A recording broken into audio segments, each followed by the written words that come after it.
Let's go Knights! Hi, and welcome to Knights Spotlight. I'm Lane Glenn, president at Northern Essex Community College here in the beautiful Merrimack Valley.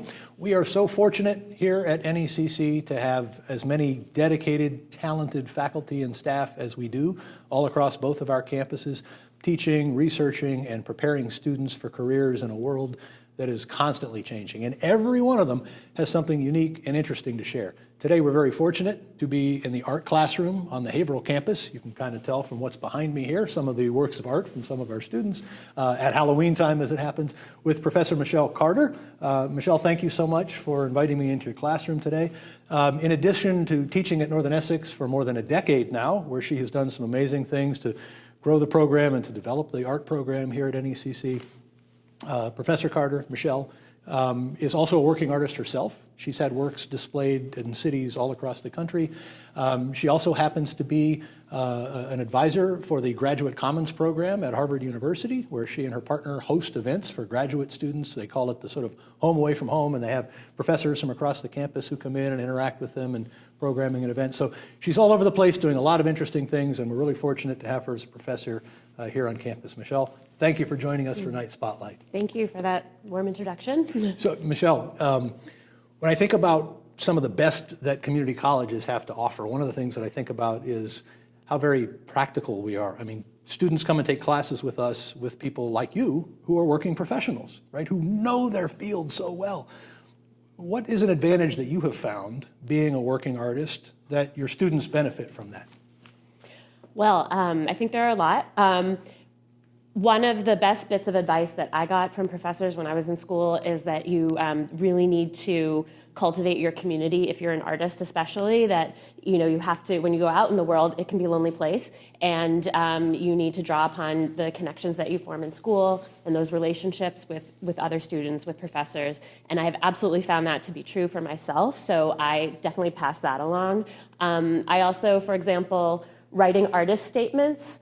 For a lot of artists, including student artists, that is not a very fun thing to have to pause and reflect and put into words something that they've... You mean visual artists aren't automatically verbal people? It's a leap. For me, I have only recently kind of begun to enjoy doing it for myself, so I completely understand the painful aspect of it. But I can also tell them that if you continue to go out in the world and be a practicing artist, that the artist statement is not going to go away, because anything that you apply for, a grant, an exhibition opportunity, a residency, they're almost always going to ask for an artist statement. What's a particularly important ingredient of an artist statement? It gives the viewer context. So I think when you're an artist and you're creating something, you can usually get so immersed in it that it's hard to kind of take a step back and say, what is not obvious about this thing I've created to a viewer?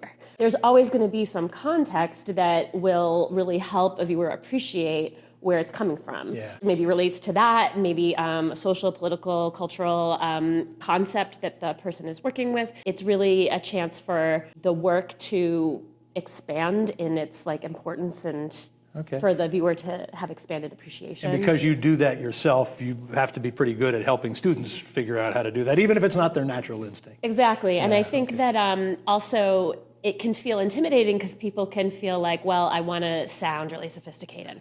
But usually the best way to approach it is to just start with really simple matter of the fact statements about what you're doing, and then building the confidence to say, this is a good idea. I don't need to embellish it with fancy words that only a few people are going to understand.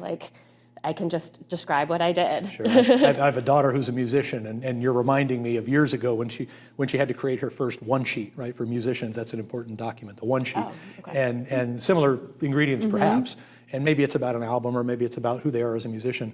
But her thought was, I'm a musician, I'm going to make my music, it'll speak for itself. And right? Yeah, okay, and somehow we got to market you and all these other things. So some of these things are important no matter who you are, no matter what career you're in, right? Yeah. So why might it be important or beneficial for a business major or a criminal justice major to take an art class? What are they going to take away from that is going to be a valuable life skill? Oh, absolutely. I mean, I will borrow the words of an art teacher I had back in 8th grade, I think it was, and he was like, when you're learning how to, for example, paint a still life, what you're really learning is you're learning how to see. You're learning how to look really carefully and observe like all these things that have always been there, but you didn't realize were there. And I mean, to the two businesses or fields that you just mentioned offhand, business and marketing for sure, you're thinking about what you're presenting to people and how you're doing that, and definitely you need to be very observant. But also, criminal justice. I mean, there's so much there about being a witness to something, documenting things that have happened and getting all the details. Like, there's so much. I think it really is about slowing down and fine-tuning those skills of observation. And then also, because we're talking about what we're making, it's putting them, again, into words, like the statement. I have a theater background, I think you know that.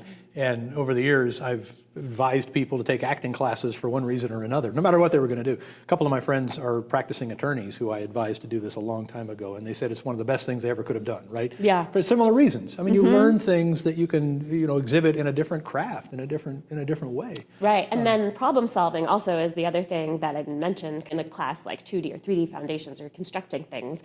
Things are going to fall apart. Things are not going to work the way you want them to, and you have to come up with new ideas and you have to revise. And those creative skills it's been shown, are really important.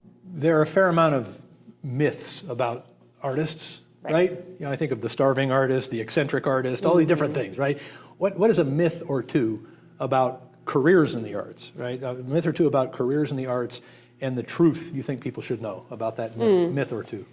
Well, I recently, on social media, I saw someone repost a comment about how people should be aware that not all of their favorite artists are making money off of their artwork.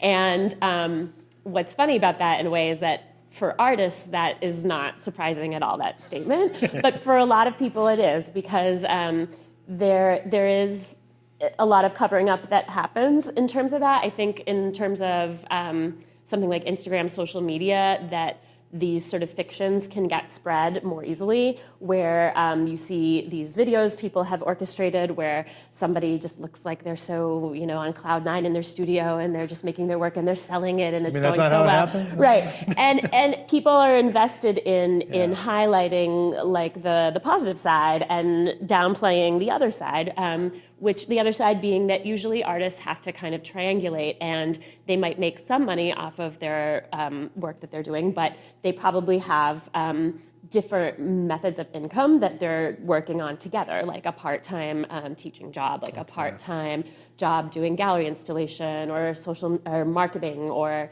any of a number of things. But I can say that the people in my life I know who have managed to put together multiple modes of income, sometimes it's not, sometimes it's one, they love what they do, and they are fulfilled and passionate about it and excited every day, and I think that it's worth it for people who want that. Love what you do, and you never work a day in your life, right? Yeah, exactly. Yeah. Somebody wants to learn more about art at Northern Essex Community College. What do they do? Well, they can contact me. They can email me. They can go on our website, where we have some information, some examples of videos of things that students have done. And there's also a liberal arts Instagram. Oh, yes, there is. It's very active. It's very active. And we have a great on-campus gallery. We have two. We have one on each campus. And I want to try to just dip my brush in the paint and try it for the first time. What class am I going to take? What are you going to tell me to do? Oh, okay. Well, you can take painting. Good idea. Literally, Our courses are really designed to give people a foundation in art. Yeah. And it's a foundation that's either for somebody who is going to go on and pursue it academically and in a career, or for someone who's just passionate about it, they want to try it out. Half of my students might be art majors, but half might be a different major. And they're doing it as an elective or sort of for fun, for exploration. Awesome. So it's always a mix of reasons why people are taking art class, and I think that makes it better. Thank you. Well, Michelle, I love to wander the hallways and see the new things that appear. The gallery spaces are phenomenal. Thank you for opening one over on Lawrence, too, so we have those spaces on both campuses. Yeah, you've brought some wonderful rituals to the campus around art, and certainly some wonderful learning. So thank you for sharing your talents so generously with our students and with the college community. It's a pleasure having you here. Thank you. Thank you.